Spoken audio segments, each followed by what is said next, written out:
I just want to make sure, can everybody see us? Chloe, can you confirm everything is good and everybody can hear us? Yeah. I'm seeing a lot of people still joining. Shall we give it maybe a little minute more? Stephen, Dr. Diane? Yeah. Amazing. I'm just going to be waiting a second here. We have quite a big list of attendees for this webinar.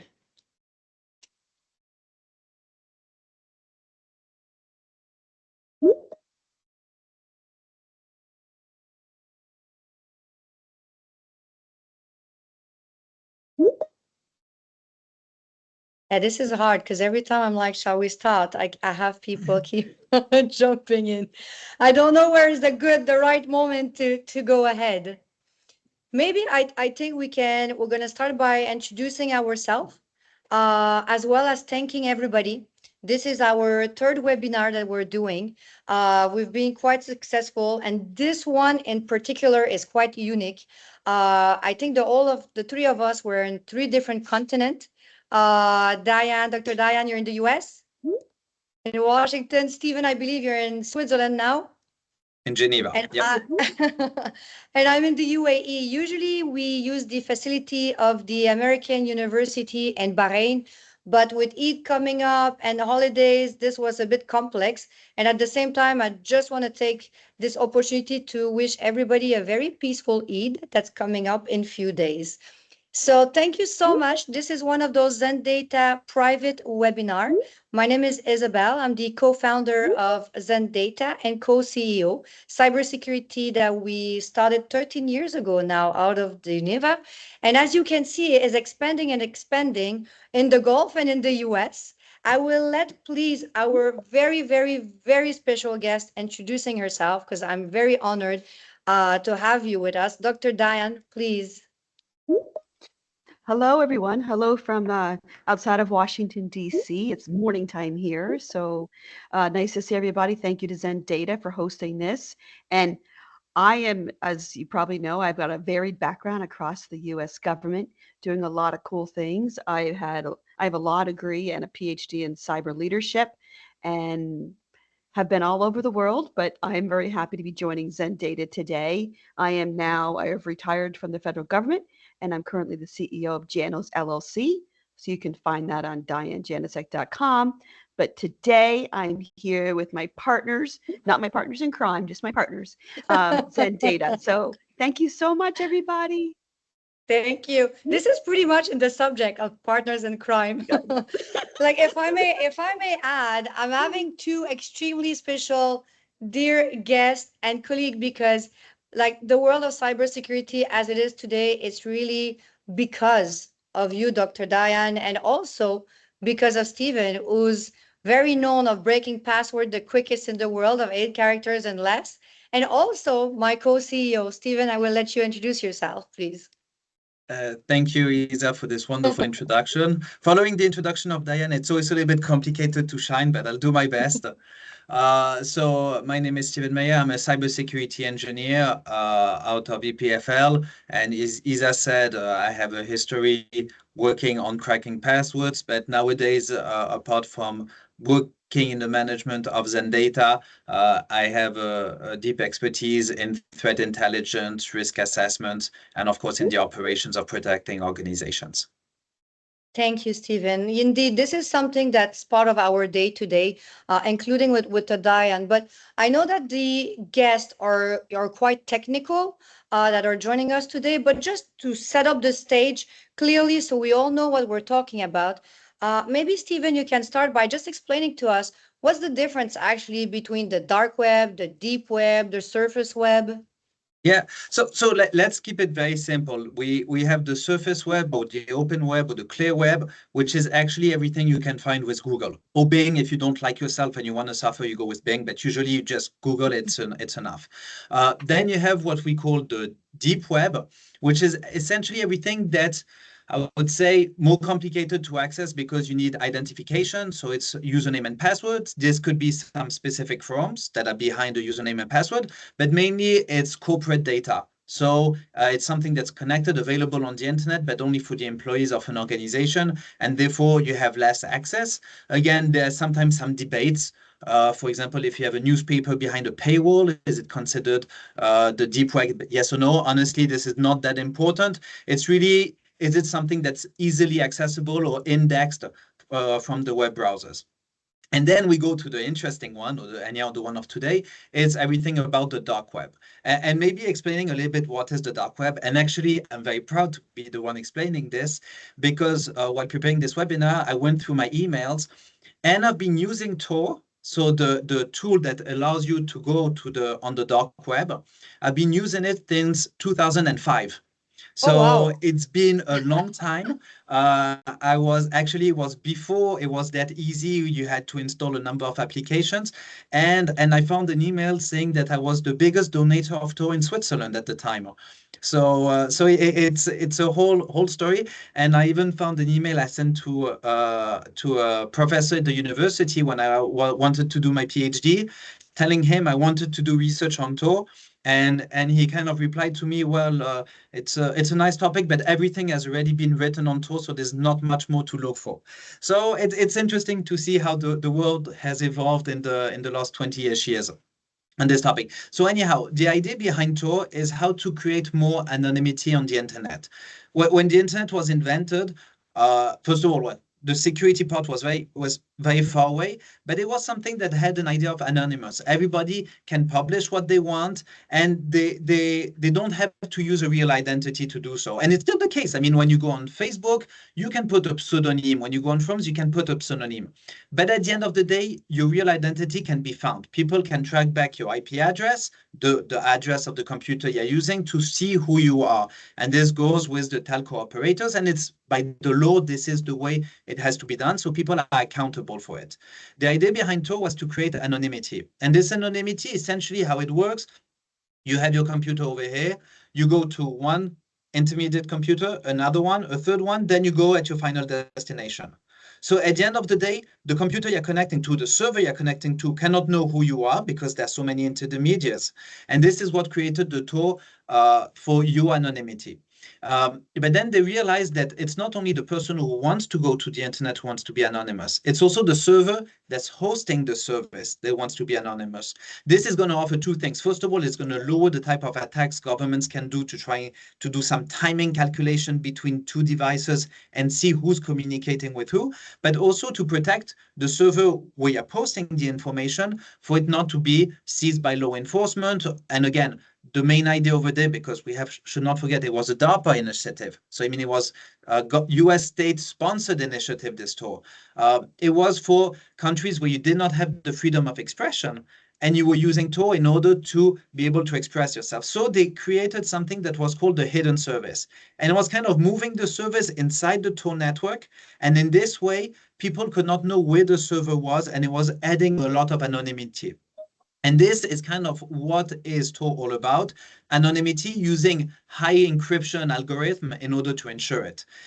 Now, the whole topic of today is the problem is when things are anonymous, well, people are not really accountable.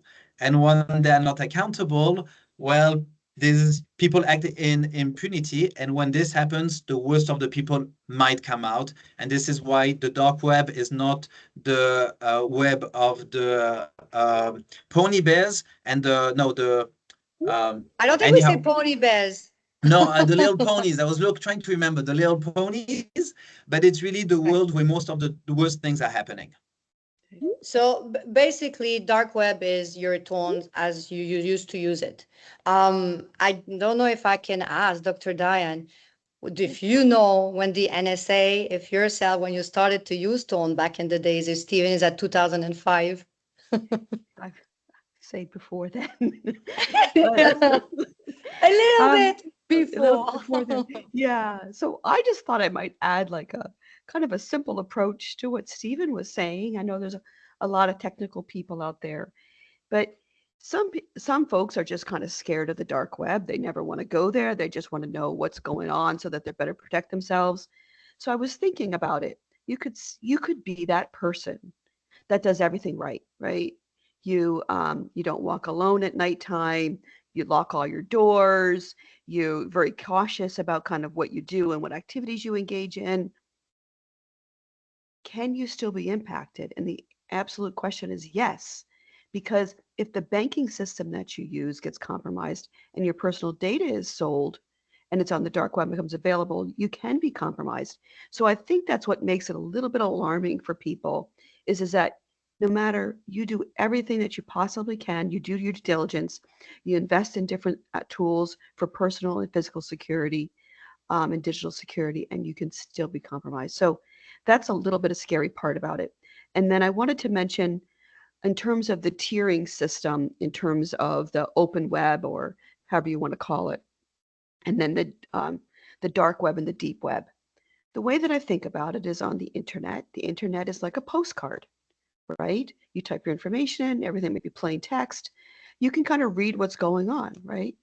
Then you go to the next level, and the next level would be which is generally, you know, a legitimate form for business with encrypted information, encrypted servers. That's kind of like a letter, and you trust that the mailman's not going to open up the letter in transit, or someone's not going to come to your mailbox before you read your letter and open it up, read it, and put it back together again, right? So there's a level of trust associated with that, and then you go to the deep web, and the way that I think about that is kind of like, if you think about it, it sounds like the same type of thing as the black market, and it truly is like a black market. So in the olden days, or maybe still today, you could go into a business, a legitimate business, in the storefront, and behind that, behind a curtain, they would have maybe some counterfeit goods. To me, that's the black market. That's behind the screen. That's what you consider the deep web. So those activities are always going to occur, and how they occur and when they occur and what continent they're on. It just makes it more easy with the type of activities that are going on through the deep web. So I thought I just might mention that just from a perspective. And so a physical location, there's no physical location for the deep web, but it's a term.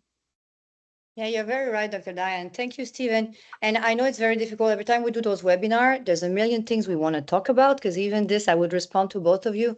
But it's true that, we are in multiple countries, and those countries, like, for example, Gulf countries, that you feel safe.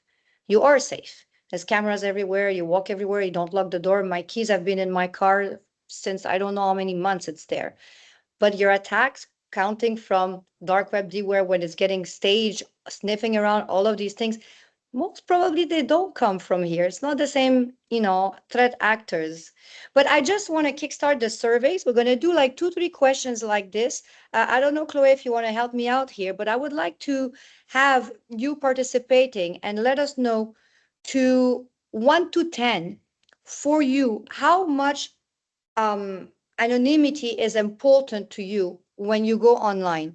I know it's easy to say, oh, 10, 1, I don't know, but just think about it and put a number, because I think that was really going to help us, and we can debate about it after. So I might say, it seems it's 1 to 5 and not 1 to 10. Yeah, it's actually, we have 5 stars, so let's go. I thought it was 1 to 10. Let's go to 1 to 5, because it's absolutely the same thing. I'm actually and just for submitting people mine. know, it's privacy. Privacy, everyone will say, I want a 5 out of a 5. This is anonymity. So this is a whole nother level, right? Do Yeah. you want, and would you expect, and would you demand anonymity? That's a whole nother level of, I think that's the question that we're getting at today. So if you could answer it in that perspective. Definitely. And once we're at it, I mean, we started to talk a little bit about behind the curtain. Dr. Diane, actually, to the extent that you can, because I mean, it's not every day that you can go on the dark and deep web. As Stephen was mentioning, you have like different private chat rooms. There's way to talk. There's way to interact with people, all of this. To what kind of crimes are you finding them?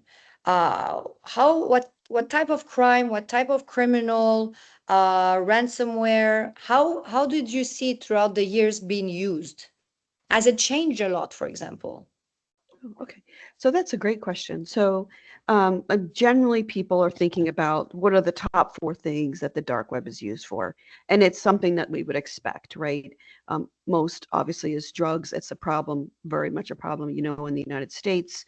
So I'm sure it's a problem, a challenge internationally, especially some of the very dangerous drugs is really the most concerning. So that's one. Two is what we're expecting, what we're going to talk about today, is your hacking tools and the hacking tools that are for sale, how you can get access to those. That is very lucrative, right? So people, if you can think about it, the way that generally the attitude of individuals that are using the dark web, it's very much a self-interest. You don't think about, oh, it's a, people are, being honest, assume noble intent. You don't think that way. You have to think, there's a self-interest in it. Usually it's some type of gratification, and a lot of times it's monetary gratification. The next thing is personal data leaked from hacks so that you can use the hacking tools combined with the personal data to do that. So then the last thing, which is really probably one of the largest parts of the dark web, is child sex abuse material, which we're not going to cover today, but that obviously is the people hear that the most in terms of breaking up the child pornography rings along those lines. So that is 4 major categories that you see. And then if I could answer your question on the trends, as you were saying, kind of what have we seen over time, Isabel, which I appreciate. What you probably have heard more about, and so it wouldn't be a surprise to you, is hacktivists. Hacktivists are becoming much more much higher use of a higher population in terms of the dark web, usually to collaborate against governments or entities for activities, for activism. It could include um, groups trying to kind of come together, enterprise together to, for sabotage for governments, things along those lines, or maybe to protect personal interests along those lines. So I don't want to get too much into it, but then there's a couple of other top trends as well. But that's probably one that people are aware of, especially with the wars going on in the world, that you may not even consider yourself a hacktivist or an activist using the dark web, but that you might be in that category just because of what is your intent in terms of getting your message out, safe communications along those lines. So that's what I would share with that. No, definitely. Thank you. And Stephen, in terms of hacking tools, I mean, it's getting so much easier now to buy some of these, and I know ransomwares for so cheap and all of this. What do you see lately? Yes, so I mean, if we dig a little bit in these kinds of forums, the years on the dark web, this community notion of people wanting to help each other. And again, as we said, you really have in this world the worst coming out of some people and the best coming out of these people. Again, when I was participating in 20 years ago, it was for the best. I was hoping to make the world a better place. And many people are over there saying, I developed this, I'm going to support you with this. It's really these, we're all friends and you don't know who I am, so I can really be the true person I am. And even if unfortunately it's used in a criminal way, we see amazing support between criminals helping each other because, and again, coming back to this idea of the hacker, we are not hacker because we want to do bad, we're hacker because we want to challenge the system, because we're cooler and all this. So you really have people who are going to develop some tools, support the other developers, and they know it's going to be used in a criminal intent in the end, but they're still doing it because they want to be nice people. And so it's very intriguing, and I'm quite sure. I mean, this is much an attitude in the youngster community. I mean, as people grow older, they have debt, houses, kids, whatever they have to pay, so they want to make more money. But in the youngsters, they don't really understand how much damage it's going to be used, and they're really just creating these malware and these tools for the sake of doing it, supporting and being cool. Yeah, well, this actually does raise a quite of an ethical question, and it's something that I really try to fight a lot about it. You have all those companies that will be selling you threat intel, software licenses, et cetera, or people going on the, their way of doing it is going on the threat, like forum, dark web, deep web, finding stuff, coming back at you and be like, oh, by the way, if you want to know about it, this is how much it costs. But at some point, you really have this duty as a citizen. If you're going on the dark web and you see that there's an attack staging against a hospital, I mean, what are you going to do? And I'm raising a very big ethical debate here. That's not the point of the discussion, but If you're turning around and you're going to the hospital and you're saying, oh, I found something, this is how much it's going to cost for you to know it. I mean, it's like kind of a sort of double extortion, not the way we know it, but it's kind of, although you don't have like, the mens rea for it, the actus reus is there, right? The action is still there doing it. I don't know, Dr. Diane, if you have something to say on that. Yeah.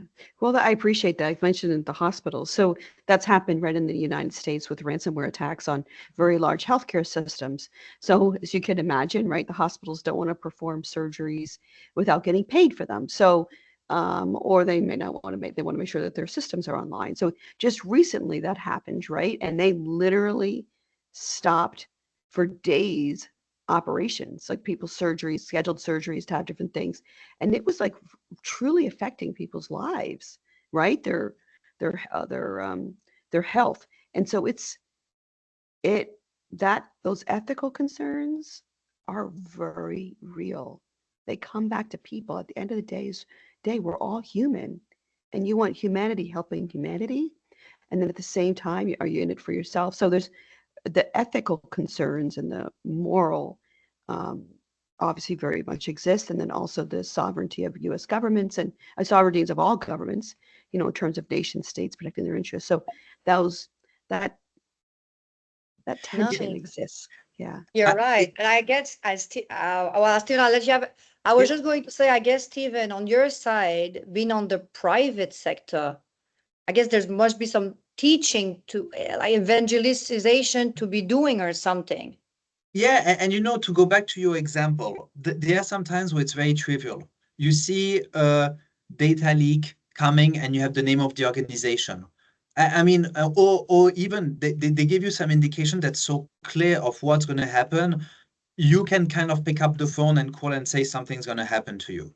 Uh, and I have to say, we've done it many times, and 80% of the time, the people on the other end of the line just hang up saying we're not interested in what you're selling.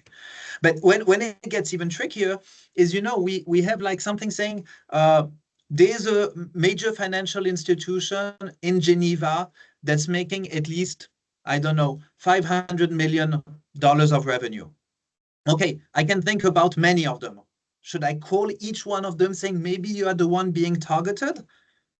The work it's going to involve on our side is so much, and we're for profit. So maybe there's some organizations I'm working with, and then I say, listen, you are matching the profile of a league, and this is what you have to be doing.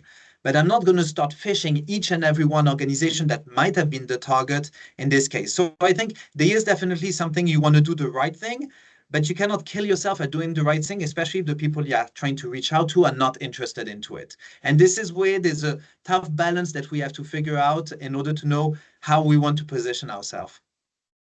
Yeah, thank you. I was going to say that there is a balance, but I know that there's a lot of attendees that are from the government, from different countries, different government organization. And there's also that responsibility. So for one of the are listening to us and they're not used to it, on the dark and deep web, you will have dumps of data. And you will receive, if by looking at them, you will have let's say, like Stephen was mentioning, a dump regarding a company who's doing over 1 billion revenues in the pharmaceutical industry. And actually, you would think that you can buy this for, I don't know, hundred thousands of dollars. Well, so a lot of time is for 10, 20, 100 euros, and you get extremely sensitive data.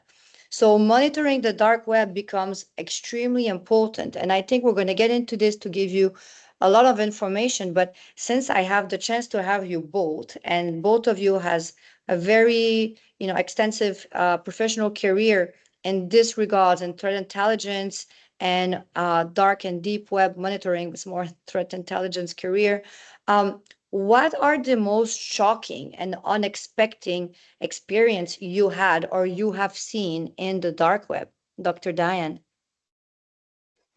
So I have thought about this question all night because I was like, you can imagine. What are you Um, allowed to say? so, so I was going to go back to just a basic human response that I had, if that's okay. And it was a skull And I thought, that's like somebody's mother or father, and we all want to put to rest, or so I I could answer that question a lot of ways, but as I said at the end of the day, I think humanity, we want to protect our humanity.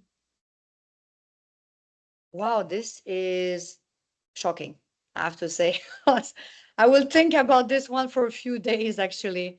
Stephen. So I'll try to go on the other side of the spectrum because, again, thinking about the dark web and the worst of every person can come out, you go to these kinds of things. You talked about child material abuse. This is terrible.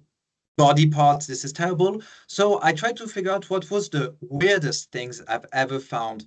And actually, there was this very funny one, which was a forum on how to take care of your pets. But they were very specific on pets that were insects, some reptiles, and there were even a whole page of how to take care of your dragon. And you had people who were very seriously explaining how you had to feed to help him grow, to clean up your dragon, and they were very focused on it. And again, maybe it shows this two sides of the dark web where you have a little bit of everything. I found once I was on a book club and I thought it was a cover for something, and it was literally boring people talking about very boring books. Somebody who had this blog about his favorite cereals and he wanted to try all the different cereals, and he decided to blog about it on the dark web. So again, you have unexpected things over there, sometimes very fun, and again, very time consuming until you realize it's just boring, and some others that are really more on the terrible part of what humanity can bring. Yeah, well, food always brings us together. So thank you for lighting it up a little bit, but it's true that you have both extremes. So I'd like to ask another question, and I hope, Chloe, you get all the questions on the side and when we're doing as well the survey. But as all of you, most of you are all coming from different companies in different countries. Are you actually monitoring the dark web for your companies on a regular basis? Are you doing it on a daily basis? Are you doing it on a monthly basis, or just never at all? Do we have the results from the first survey? I don't know if we can do. Let me see. It's Chloe is my monitor for that. Yeah, maybe Chloe at the end of the webinar can share with us the results. Yes. And everybody will have the pleasure of hearing the beautiful voice of Chloe. Thank you, Chloe. Actually, I need to answer as well, or else it's not gonna. Just quickly on this one. Well, okay, this is super important because it will kind of like tell us where to go. Already now, we have 1/3 of people, 1/3 of people who answered, and it's 58% never.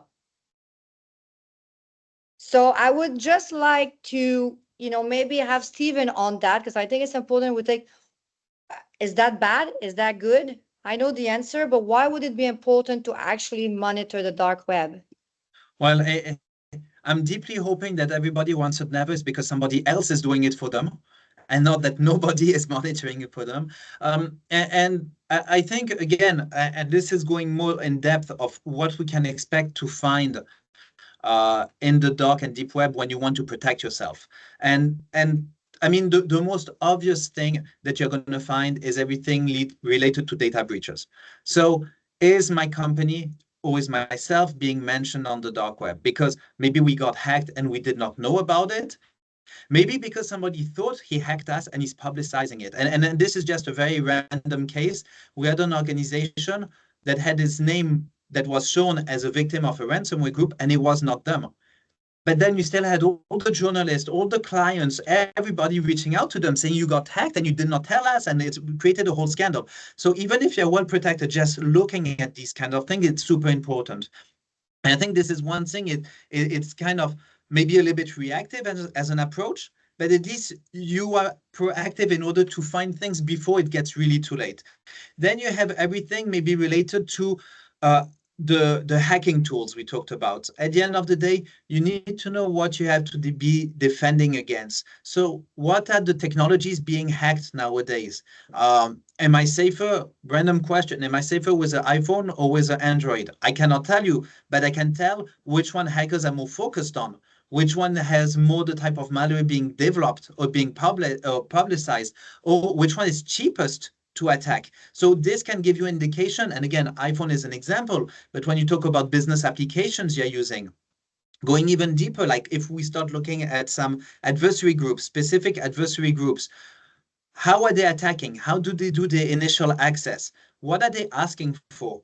If you suddenly you see you have these hacking groups who just said, now we decided to do a specific operation against this country, against this industry. There was this astonished case where you had this American hacker who was very angry against the banking industry in the US. And she was very skilled, and she knew how to exploit one specific vulnerability in the technological stack. She did all the banks by alphabetical order until she found a bank that had the vulnerability, and she attacked this one. Totally random who was the target, but she wanted to attack this type of industry, and she had this type of skill set. So having this understanding, it's super important, and this is definitely something you can see monitoring the dark web. What are the targets? And again, going back maybe on the myth attack framework, what are the TTPs that are most exposed? Definitely adversaries are not going to put the TTPs myth attack framework and say this is what we're able to do. But by combining the information of what they're saying, by analyzing these tools, this definitely we can have. And then, of course, you have everything. You got hacked. And I saw this in the survey just before. Many people go on the dark web following a breach. When you got hacked, starting hunting for specific information. Maybe within your infrastructure, you have like some honeypots with some specific keywords. So you know you can be hunting specifically for these ones to see if something is being leaked or published on these kinds of things. So all these different techniques are very useful in order to have a proactive approach in your protection and something sensitive. And again, knowing what are the people you are fighting against doing, so maybe you can have an upper hand. Yeah, very true. And Dr. Diane, I'm guessing within the government, and to the extent that what you can disclose, why are like governmental agencies, all of them, keep 24/7 monitoring the dark web?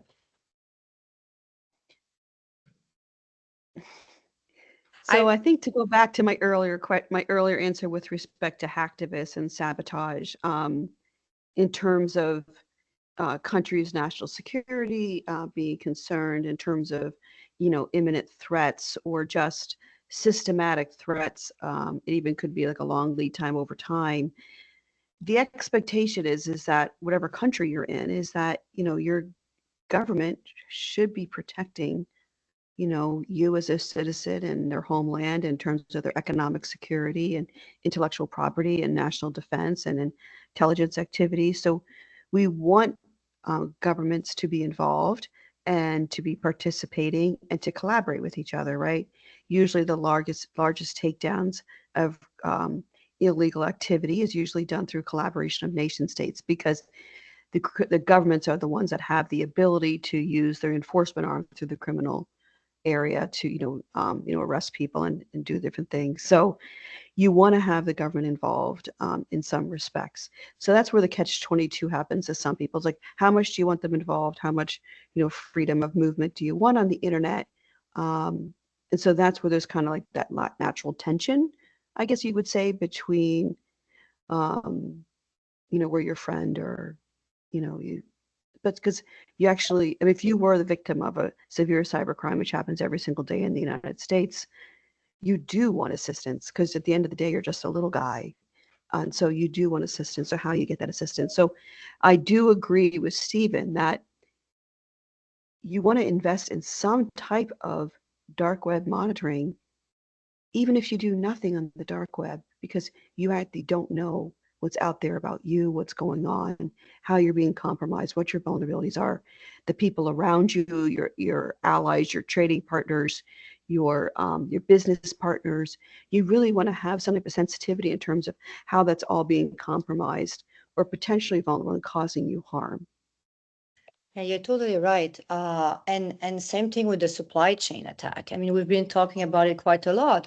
But even if you think you have your perfect tool, your perfect stack, uh, your suppliers might not be. And once they get hacked and again they have a ransomware and then it gets published. So that's why it's also important to go and look at the dumps and look what's out there, what has been said, and to cross-reference this.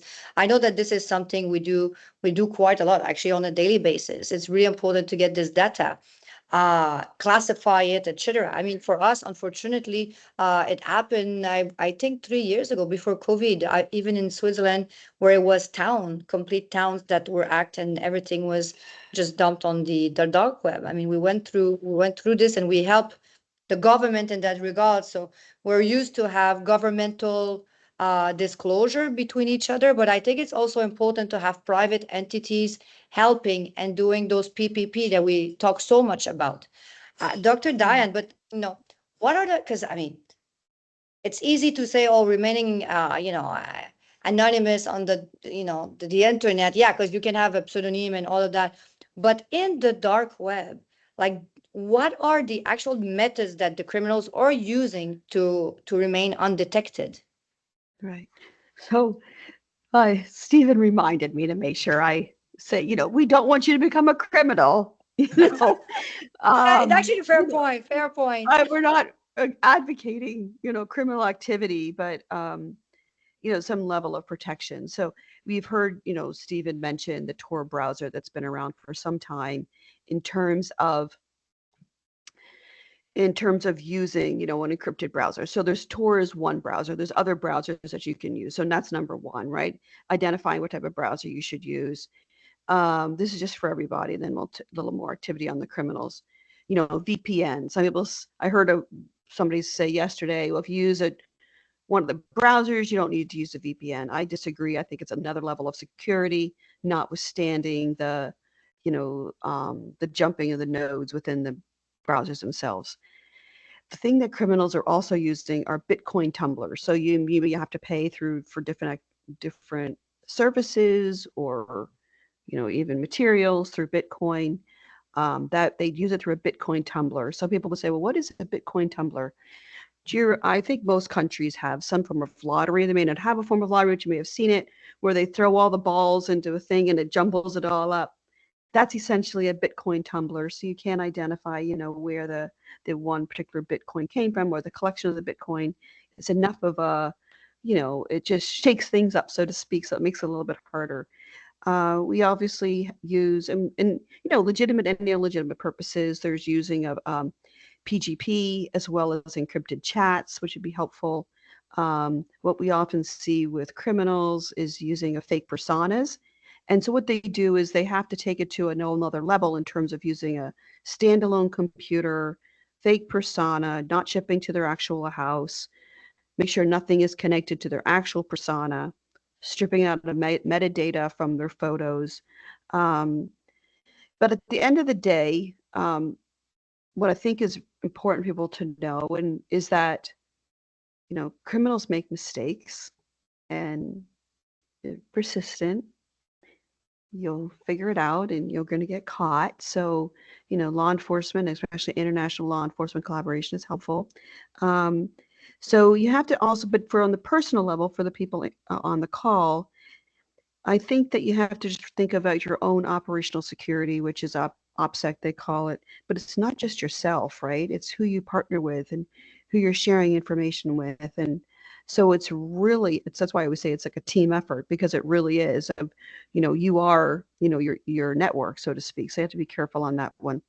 I wanted to mention something that I thought we've talked about in a prior seminar, as Stephen, Isabelle, and I, with respect to ransomware, because obviously you can have ransomware is much more pervasive because of the availability of buying the toolkits as well as buying the personal data.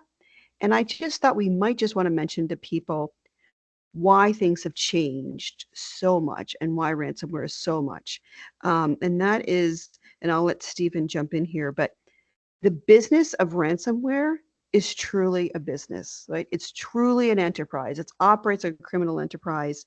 They have diversification, they have specialization, they have people that do different aspects of it in terms of selling the ransomware, selling the kits, selling the access, selling the encryptors, in those lines. So it's a whole new ball game. It's a completely brand new ball game in terms of the level of the criminal enterprises that are in effect. And that is why there is so much of a concern with the proliferation of ransomware in it, obviously its relationship to the dark web. So I just thought I might mention that because I'm not sure how familiar people are, but they know that it's growing. But why is it growing? And that's the reason why. So back to you, Isabelle and Stephen. Yeah, No, and I thank you, think, Dr. oh, go on. No, I was going to say thank you, Dr. Diane. I know that when we start, we can actually talk for like the whole day, and I want to allow people to ask questions, because I think it's very unique to be able to have direct contact with you both. I just want to jump on one tiny point, Stephen, that I think is really important. So for everyone that's listening to us, what should they be looking for in terms of indicators that they might have been compromised or they might have data on the dark web? How should we start with that? Yeah, so again, there's kind of the monitoring and the hunting that are two approaches that are different. If we start with the easiest thing to look for, your name or the name of your organization or the name of your company. This is definitely, it's the low-hanging fruit. If there's a mention, it's usually a bad sign.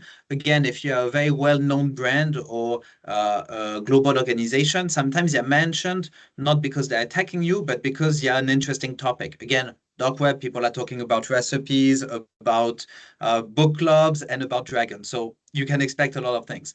But then if you focus on these kind of criminal firms, usually the criminals are not going to be that stupid of saying, I hacked this organization this way, who wants to buy my access?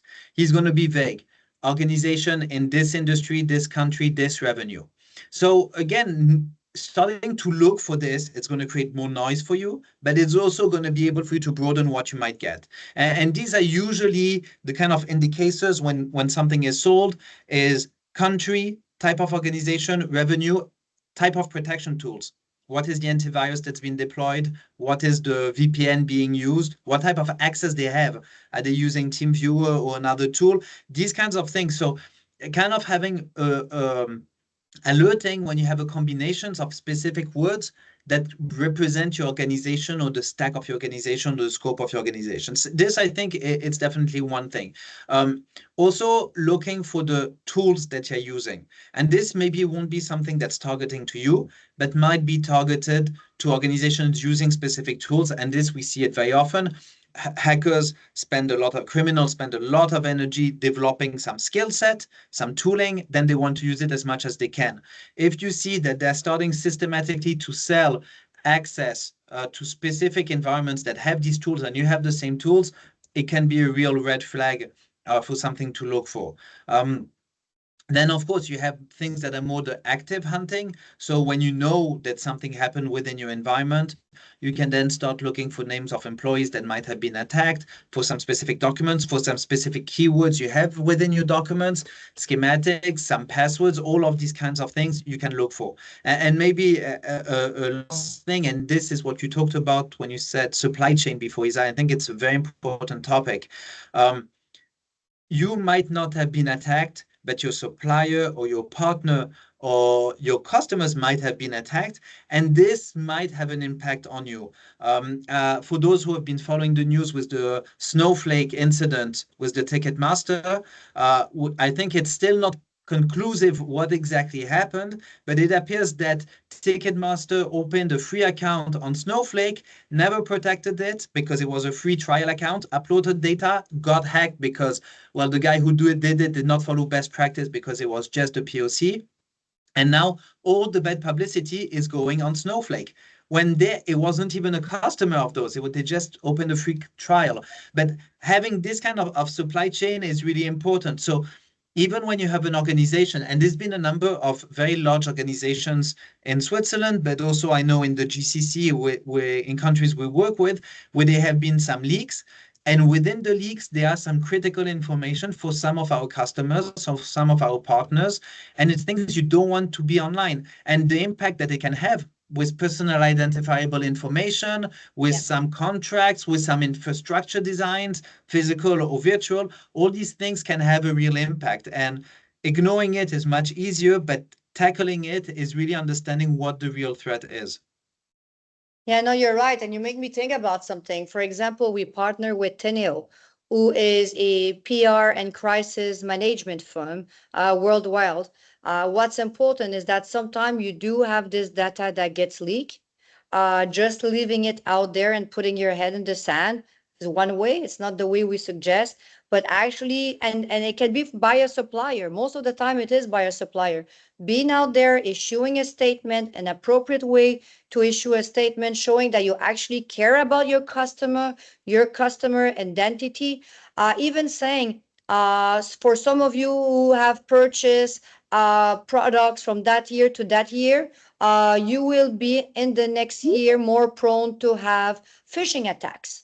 All just to raise alerts, because at the end of the day, if we're hiding this information, keeping it for ourselves, we're only giving the leverage to the hackers, which is the actually opposite of what we want to be doing. Last little questions to everyone. I'm just going to jump. We've got like a little technical question that for Stephen, but for everybody that's listening, and I know this is might be quite touchy, but and I will let at the end Dr. Diane answering that.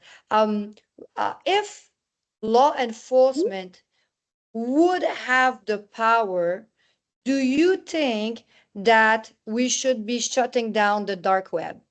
Yes or no? Oh, wow. Chloe, you're good.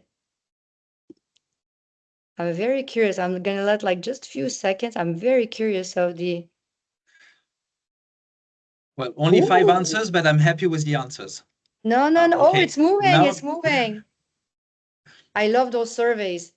So maybe if while the survey is running, I'll try to give the arguments how I feel about it.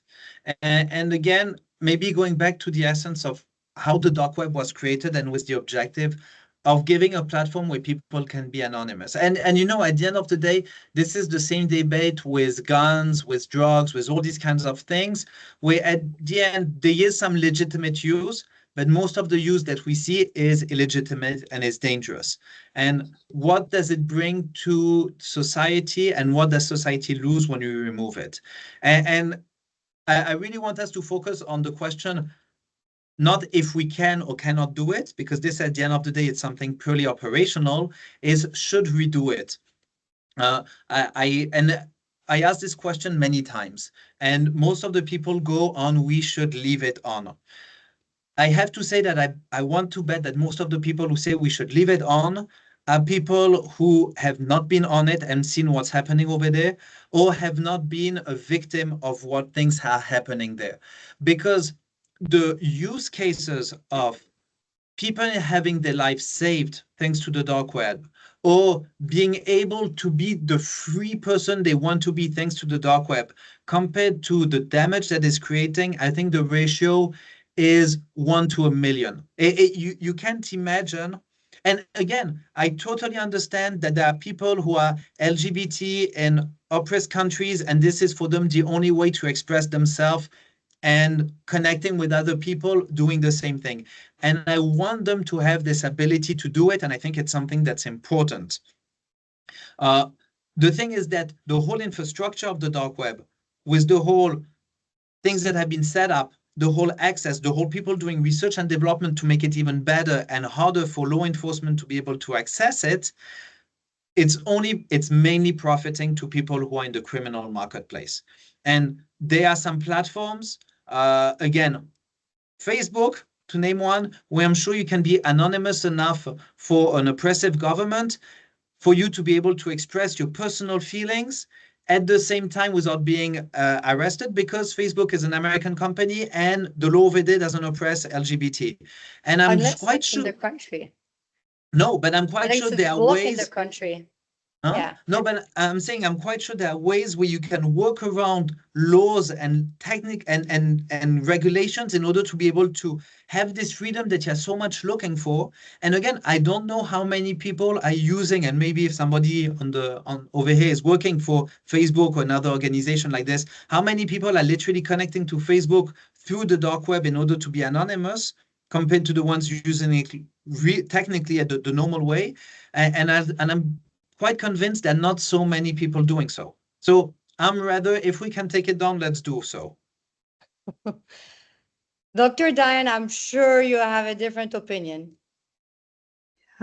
So for folks that may not be aware, both Isabelle and I have, careers in the law. So, from the legal perspective, when they usually go to law school, it's all about your individual in terms of what your rights are, how to, in terms of what we're usually protecting is protecting the individual freedoms and the rights of different legal entities, things along those lines. So you come from it from that perspective. You may have one opinion, right? And then when you come from it from a perspective of, where is our world going to and why was this created to enable it? It's a whole nother paradigm. So I think at the end of the day, I'm not sure I have one exact opinion. I think the concern is that we should all have some level of anonymity online if we want it. And can we achieve that level of anonymity without this deep, deep web? And that I Yeah. think is the natural tension. So back to you, Isabelle. No, I mean it's an hard one, and I mean we've been debating this for quite a while. Same thing with hacking tools. These kinds of debates are there. It's just there is really, and I'm going back to this, private and public partnership. Not everything should have a dollar sign attached to it. So collaboration is really what's important. Um, that's my opinion, but I'm going to go down in the Q&As because I know like everybody's super busy, but there's a question here from Dr. Shibu. Hi, Stephen, can you shed some light on potential attacks organization that already went cloud and operating with zero vulnerabilities with dedicated SOC and NOC can expect in the context of semi-governmental or public companies? Oof, this is a very specific and giving a lot of information question. Cloud is an amazing attack surface nowadays.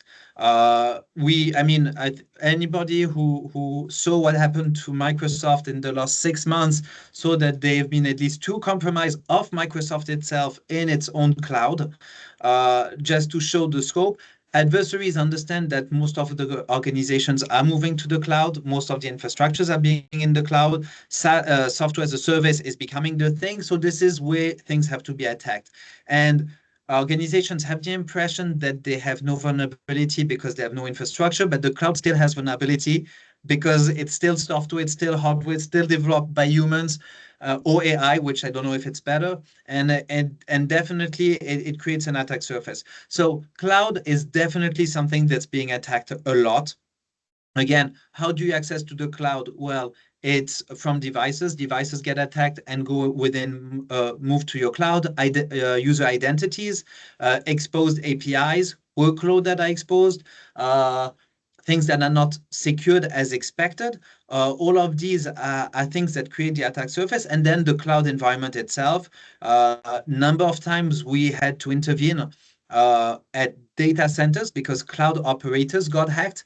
Of course, if I'm a ransomware gang and I can hack a cloud operator, well, I don't hack one organization, but thousands at the same time. So it's super interesting target. But also your IT provider, you have third-party providers that interact with your cloud environment that you trust. It can be IT, it can be a supplier, whatever, and they become the attack surface also. So moving to the cloud, I wouldn't say makes you more secure. I wouldn't say makes you less secure. I say it would make you differently secure. And what's really important for organizations is to understand that the skill set that they developed in the last 30 years to protect themselves are irrelevant in the cloud. They have to develop new ones. And having somebody who's expert in infrastructure and network telling him now you're going to take care of the same, but in the cloud, it will not work. New skill set, new paradigm, new way of computing, and new ways of attacks and of protection. I hope I answered the question. Now there's a following one that says, what could then be the potential impacts in the absence of dark web or deep web? Well, so if by miracle Diane moves her magic wand and all the dark web disappears, because I'm quite sure Diane has this power, she doesn't know it yet, but she does. If she goes through this operation and no more dark web, no more deep web, this is going to be a terrible disruption for all criminal market. I can guarantee you that the criminal market will drop 95% for the next month, maybe even years, until they're going to be able to reorganize. Definitely, they're going to find an alternative. I mean, they're making hundreds of millions, billions of dollars a year. I mean, actually, many billions of dollars a year, not hundreds of millions, many billions of dollars a year in criminal organizations using and exploiting the dark web. So definitely they're going to find another way to make this money. They don't want to take it as a loss. But this is going to add a lot of friction, it's going to make them lose a lot of advantages, and it's going to give an upper hand to law enforcement and to organizations to protect themselves. Thank you. And also regarding, the impact of the dark and deep web, there's one thing I think it's very important to mention. I talked about PPPs. At ZenData, we have this 24/7 hotline for citizens as well, and companies.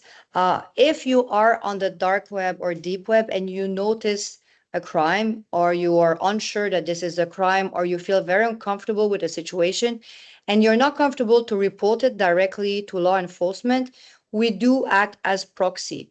We can help you either in the United States, in the Gulf, in Asia, in Europe. We can help you with this. I know sometimes this can be uncomfortable, and I've seen some of those forums and these things. Sometimes you might not know why you ended up there. And I think it's very important because this is really collaboration. No one is pointing fingers here at anyone. At the same time, in terms of dark web monitoring, I think it's also important to leave everyone with kind of a tool or of an idea. It's very important where you're monitoring the dark web. It's not, you're not having somebody going and typing your name in the dark web and like looking for this. So as we were discussing today, there is services for that. Examples ZenData is providing threat intelligence as a service, dark web monitoring, etc. But mainly you receive reports to understand what's there, what's not there. And if you are interested in receiving, obviously it's going to be anonymized, a John Doe report to showcase how deep and how far this can go. We're not talking about just a password that was 3 years old and that suddenly, and you're laughing because there's a lot of these things people don't know. But how far we can go into that search, I think it's quite important. If we have maybe, I know we're arriving on time, but if some of you wants to just ask more questions, maybe Chloe, you can take out the polls and help you on that. So maybe we can have Dr. Diane and Stephen making some last observation on that. Yeah. I need my helper, Chloe. Yeah, thank you. So as you can tell, there is a lot to unpack, right, in the dark web and the deep web. And this seminar was really intended to, just to alert people that are unwilling to even go there, right? They don't even want to go there, but they need to know because this world that we're involved in terms of this, we're all so connected. And even if you are, someone that has a SOC through a cloud service provider, you're not protected. So just being aware is the most important thing, is knowing where you can go to, what you should be asking for, what you should be looking for. That is really the intent of the webinar, so that we're all just, because at the end of the day, we're the weakest link, and everyone that we partner with is being affected by, my activities, so to speak. So that's what we really wanted to, impress upon the audience, which I know is very technical. Also, if you're interested in having just a specialized seminar, even for like a few people, where we could just really tailor it, we can do that for you as well. Because sometimes, it's not awkward to ask questions in a group setting. You also want to know more specific in terms of how did this work, and not being embarrassed to ask certain questions, definitely reach out for that type of offering, because we can do that as well. But at the end of the day, we really want to protect humanity, and that's what I think we're all about. And how we can do that is really important. So thank you everyone for being concerned enough to log on to see what's going on, understanding that there is a lot of partnerships, a lot of emerging tactics that you need to be aware of, and concerns, especially in the criminal enterprises and how they're really operating across boundaries very ubiquitously. It's a new world. It's truly is a new world out there. So just be cautious, but don't be afraid, because you have people that know what they're doing, and just reach out, and we'll get through this together. Thank you, Dr. Diane. I'm noticing, and it's my mistake, that I was going to Q&As for questions, but there's also some on the chat, and I don't want to leave a webinar without like having everybody expressing themselves. Maybe Stephen, those days it feels that a global cyber war operated by state actors is ongoing using inter alia the dark web. Could government state agency target Tor network servers to shut them down? Something like digital counter-strike. Law enforcement seems, I guess, wants to say useless. That's a very big one. I'm looking. Dr. Diane is keeping her lips sealed. Yeah, this is why. If Diane can talk, I would let her talk. If she's not allowed, I'll jump into the answer and give the best of my knowledge, and blink twice if I'm right and once if I'm wrong. Let's put it this way. So first of all, law enforcement have done a number of operations in the dark web, doing takedowns and these kinds of things. And I think we have to not to confuse two very different things when we're talking about criminal activity and espionage, government warfare. And I think, and again, it's going to be different agencies we're going to take care of with different capabilities. If suddenly we're talking about disinformation operations done in the context of elections, or even worse, attacks, cyber attacks, physical attacks done to a government. Now we're talking about military operations, and they have much more means, capability, and less laws they have to abide to in order to do these takedowns and operations. In the criminal side, again, we're talking more about law enforcement, police, and they have to work in different frameworks. So just to put the differentiation with these two type of context and reality. That being said, servers are being able to take down, humans do mistake. Diane talked about the SecOps of the different adversaries that we have. It's not always perfect. We've seen it with Lockbit when he got revealed. Clearly, he was not patching his servers as he was supposed to, and this seems to have been the way law enforcement was able to go in. But again, if things get worse, government have other tools and techniques in order to isolate part of the dark web, to take down part of the dark web, to avoid communications between segments of the internet. And these are the kind of things, again, going to the extreme that can save a country in case of war or in case of major attacks.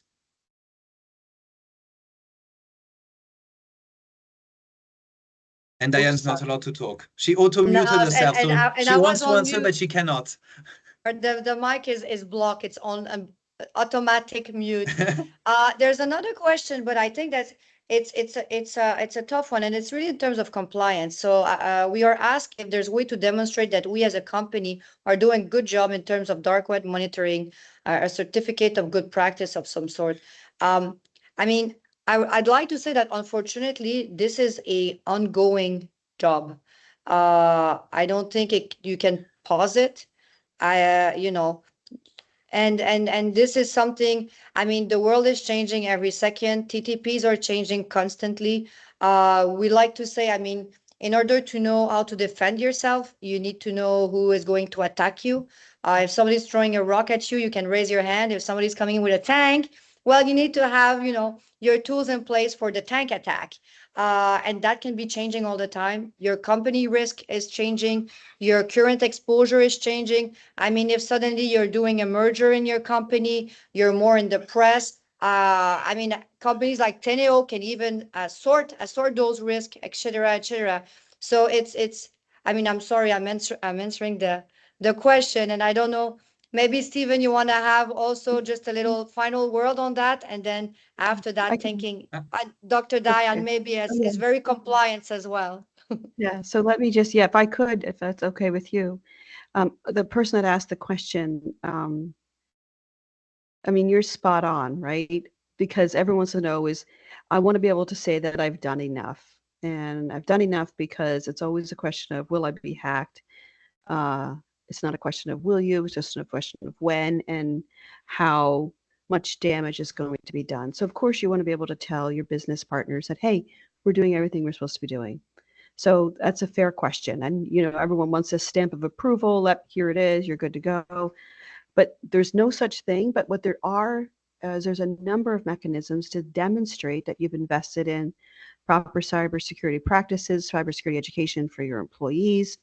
The legal standard is really a due diligence standard in terms of what area of the business do you have? Are you in the banking industry? Are you in the healthcare sector? Maybe in the energy, transportation, something that is a little more risky? And are you investing the proper amount of resources for the size of the business that you are? That really makes a difference. And of course, the concern is that across the world, different sectors are monitored or regulated in different ways, but you have to really ensure that if it is privately owned, or even a public-private partnership, that you are investing the right amount of resources. So how are you doing it? What are you investing in? The number of people that you have actively involved with, those are all elements that can help you demonstrate that. There's also a number of compliance standards that you can show that you're compliant with. You can achieve, for example, in the United States, a number of certifications like CMMC, for example, to say, I'm done all these particular cyber compliance arenas. I've got this certificate. So, but those are never going to, shield you from, potential attacks or shareholder complaints or just concerns from your customers, or especially it's not going to shield you in the event of when you do get an attack in terms of reputation might be impacted. So making the investment to do your homework before something happens, being prepared, being transparent and open with your customers when something does happen, all those to limit the risk and to reputational risk can all help kind of buy down, that exposure when it does happen. So there's lots of companies, mine included, in terms of assisting in the cyber compliance arena. So, use the services that are available to you and businesses around you to help you verify and validate that your practices are up to snuff, so to speak, for that proper posture if and when it does happen. So that's what I would offer up. So I think if anyone was offering a foolproof certificate, you'd have companies being like, sign me up, because, so that's why cyber insurance companies are also prolific now. But even then, they're not going to say, yep, 100%, we're going to, pay for all your liquidated damages costs in the event of a cyber attack. So that's my little pitch on that. So I really appreciate the question, because that's the $1 million question. Yeah, it's a very tough one. And it's unfortunate that, it's always an ongoing process. But I really want to finish on a positive note. And I think the best way to do that is, we are accessible. Dr. Diane is accessible. Law enforcement is accessible. I know sometimes we hear FBI, NSA, we have GovCert in Switzerland, CSC, NCSC, all of these are accessible. Private companies are accessible. So I think it's very important to really kind of like get it together and collaborate on that. So I really want to thank you, Stephen. Before we finish, the polls. Yes, the polls. Let's look at the polls. I'm very curious about the dark web one, if it kind of shifted or not. But I know that we went the last one regarding the dark web. Can I access the? Do I? Chloe can read out the results. I have them here. So, how much anonymity is important to you? Interesting. 4 out of 5. It's actually, in my humble opinion, it's good, but I don't know, Diane, Dr. Diane, if you want a little word of that, never, like the 58% for most companies, more than half of the companies are actually never monitoring their dark web on a regular basis. And most of people, 62% of people, should government shut down the dark web? The answer is no. I'm sorry, Stephen. So, Yeah, so maybe what's funny is if you compare the first answer with the last one, because you can see that for 44% of the people, anonymity is super important. Actually, on the 5 stars, on the 4 and 5 stars, we have like something 70, 80%. 80% of the people said between 4 and 5 stars for how important anonymity is. But then you still have only 40%, 60% of the people who say we want to keep the dark web. So even here, I think there's still a misunderstanding of what is real anonymity, or how can you have anonymity without being full anonymity and being totally anonymous on the internet, and what is the dark web and how it functions. I think there's a little gap that we can already identify at this place. yeah. We can have the version 2. Yeah, I think, well, it's all varying in degrees. So we were trying to put together the questions. We were trying in terms of, how do you, with 1 to 10, 1 to 100, how do you kind of do variation? So like where people really stand. I wanted to go back to the question of protecting your business. And I started at the beginning in terms of, you could say, I'm very safe, in terms of your physical security. You don't go down the back alley, you don't purchase illicit drugs from, a random street vendor. You don't do this, you don't do that. So if you don't do that, then you're okay. And so in some ways, I think that there's a misconception out there is that if you don't engage in illicit activities, you should not worry about dark web monitoring. You should not worry about it. I think that is a true falsehood. I think that's a myth that should really be universally debunked because you've learned here from today, your information is probably being bought and sold without you knowing about it, especially if you own a company in terms of your crown jewels, who your customer base are, even, so much of your insider information that you need to have protected to save your business, to run your business. You don't know what you don't know. So putting your head in the sand, not that you would, but putting your head in the sand will not help you in today's world. Kind of like not going down the back alley. Yes, that would protect you. However, in this world, in terms of our digital environment, I mean, you can't even buy an airplane ticket without having a cell phone and doing authentication and logging on. And I mean, you used to be able to buy a paper ticket and have some level of not connecting to the internet everywhere you go, but it's next to impossible now in terms of just doing your regular business. So I would recommend that. So if American Airlines or one of the airlines got hacked, your personal information is there, right? So you really want to be cautious. So I would just offer up that one of the takeaways should be all of you are obviously very high learners, very intelligent, want to learn as much as you possibly can. I think if collectively we share with people that, this is something that we have to really think about to collect together and holistically in terms of protecting ourselves, protecting our business, will increase that level of due diligence that's necessary for, us to continue to do commerce digitally, globally, and safely. Thank you. I think this is the best way to complete this webinar. I really want to thank you, Dr. Diane. Thank you, Stephen. Thank you, everybody, for being there. We are extremely proud that it's growing and growing and growing and having more people to participate. And we're going to have our 4th one very soon. Thank you so much, everybody. Thank you. Thank you, Bye. Chloe. Have a Thank you, wonderful day. Bye-bye. Thank you.